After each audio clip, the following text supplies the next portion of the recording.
Good morning and welcome to the Morning Sprint. I'm Brittany Weir, bringing you some of the top stories of the day. As always, feel free to comment on any of the stories I share with you this morning, and I'll take a second to look at those as we go throughout this live stream.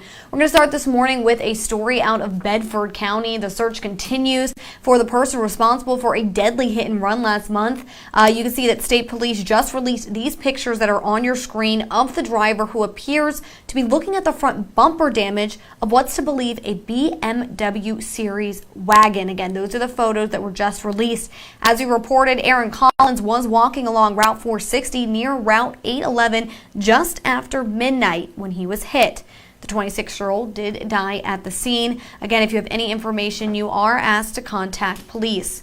And charges are pending after a school bus crash sent 2 people to the hospital in Roanoke. This is video of that crash from yesterday. Thankfully, no students were hurt, but it did happen around 10:30 yesterday morning at the intersection of Shenandoah and 5th Street, causing significant damage to both vehicles. And you can see some of that damage right there to that school bus. Well, 4 students and 3 adults on board at the time were returning to the Burton Center after attending an event downtown. And again, we do have the full story and link for you on our website of this crash and exactly what happened yesterday, but just want to reiterate, thankfully, nobody was hurt. And police are reminding drivers to change lanes and slow down when they see first responders on the road.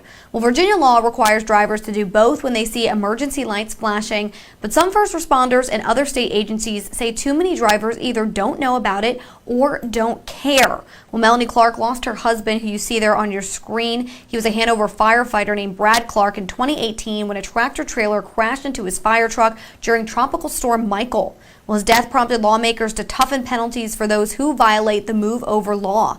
Melanie says she's reminded of his death every time a first responder is hit on the side of the road.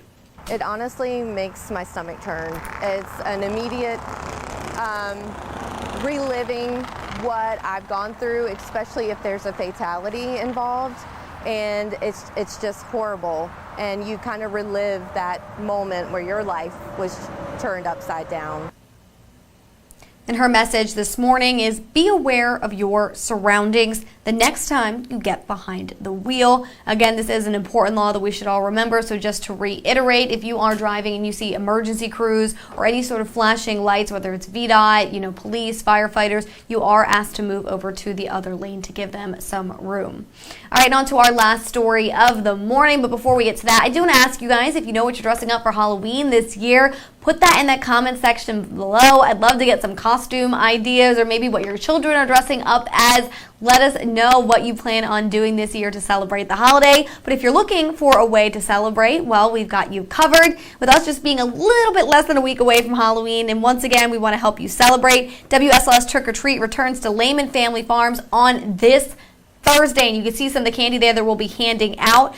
This year, you'll forget the drive-thru and walk on up to the 10 different candy booths thanks to Lehman Distributing. The Salem-based company is donating more than 130,000 sweet treats for the event, so plenty of candy to go around for everybody. So you want to mark your calendars. Again, it is at Lehman Family Farms from 3 to 7 this Thursday. There'll be free candy, pumpkin painting, games, and members of the WSLS family will be there in costume, and I will be one of them there handing out some of that candy. It's free, but you can pay $10 for additional activities at the Fall Festival, like the corn maze, hay rides, and more. So it should be a great time for everybody on Thursday. We are really looking forward to it. We're looking forward to seeing the community come on out, come on, dress up in your costumes, and get some of that candy. And like we said, there's plenty of candy to go around. I will probably be eating some of it myself as well.